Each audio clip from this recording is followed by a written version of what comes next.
300 Spartans, the most feared warriors in human history, men who trained to fight from the age of 7, who held the pass at Thermopylae against a Persian army of hundreds of thousands and made them pay for every single inch. Now put 50 modern tactical police officers in front of them, and before you say it, don't let the word police fool you for a single second, because these officers aren't here to kill the Spartans. They're here to do something far more unsettling. They're here to shut them down. So who wins? I looked at this from every angle, and the answer is a lot more complicated and a lot more brutal than you'd expect. First, the quick answer, the one most people assume. Modern technology beats ancient warriors.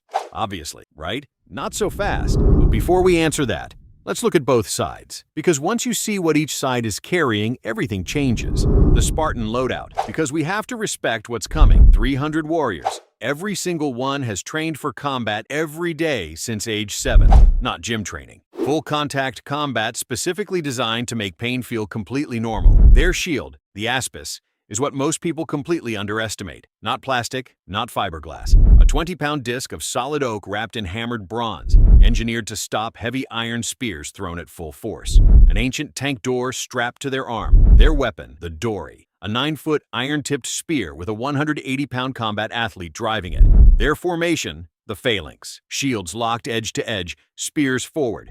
300 men moving as one wall of bronze and iron. That wall punched straight through polycarbonate riot shields like they were cardboard, and it's heading straight at 50 men. Now, the police loadout. And pay attention here. The police are intentionally limited. No rifles, no lead rounds. Hey, but don't let the term less lethal fool you for a second. These officers are carrying kinetic impact munitions, projectiles specifically engineered to deliver the force of a professional heavyweight boxer's punch from 30 yards away. Each rubber buckshot round hits with enough kinetic energy to fracture bone, collapse lung function, and drop a grown man instantly. The Spartan's bronze breastplate absorbs some of that. His exposed legs, neck, and face do not. They carry electronic control devices, tasers, that don't negotiate with pain tolerance or battle conditioning. And they have tear gas, CS gas, a compound that makes the human eye physically impossible to open, regardless of how brave the person attached to it is. Here's the reframe that matters. A sword can kill a Spartan. He has trained his entire life to accept that possibility. A weapon that makes his own nervous system betray him, that makes his legs stop working, his eyes stop opening, his lungs stop tolerating air. That is something no Spartan has ever had a philosophical framework for. The police aren't trying to trade lives with the Spartans. They're trying to make 300 men's bodies stop cooperating with their minds.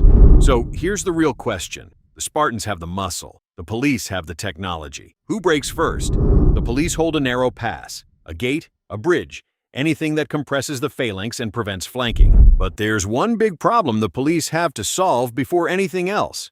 In open terrain, 50 against 300 is over immediately. A broken formation against a phalanx isn't a retreat, it's a hunt. So they hold. And the real question becomes, can they break the phalanx before the phalanx breaks them? All right, here's how it goes down. The engagement. Police shields up, shotguns loaded. The phalanx begins its advance. Slow, disciplined, the ground shaking under 300 men in perfect step. First shotgun volley at 25 yards. Kinetic impact munitions hit the front rank hard. Spartans in bronze breastplates feel it through the armor.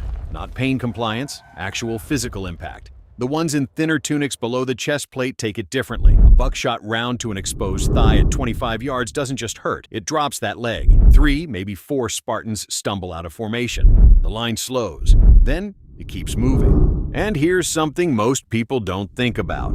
Because here's the thing about breaking the phalanx. You don't need bodies. You need holes. A Spartan who stumbles sideways creates a gap. A gap in a phalanx is a catastrophic structural failure. The shield wall depends on every man being exactly where he's supposed to be. Now the tasers. And this is where the police face their hardest problem. Tasers need to hit exposed skin. That means threading probes into the neck, the inner thigh, the exposed arm, from 15 feet. Against a moving target behind a massive shield under extreme combat conditions.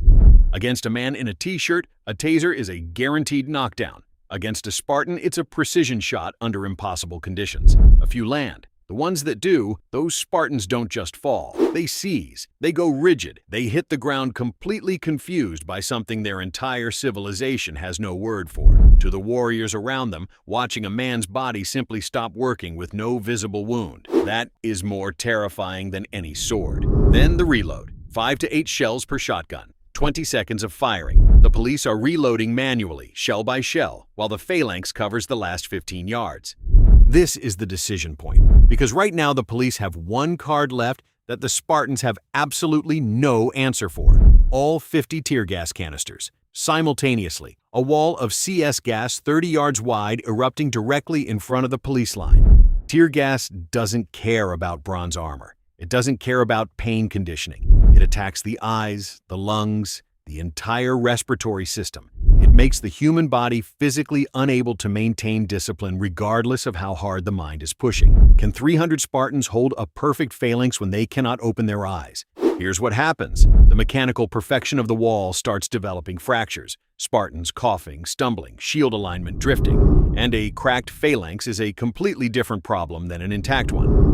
The police shotguns, now reloaded, are suddenly hitting a target that is no longer a wall. They're hitting individuals. Kinetic rounds to exposed legs below the gas line. Every hit that drops a Spartan out of formation creates another gap. Every gap accelerates the collapse. But 50 against 300 is still 50 against 300. The phalanx gets through, reduced, cracked, and confused, but through. Because the police were fighting the wrong thing the entire time. They had weapons that could defeat individual Spartans.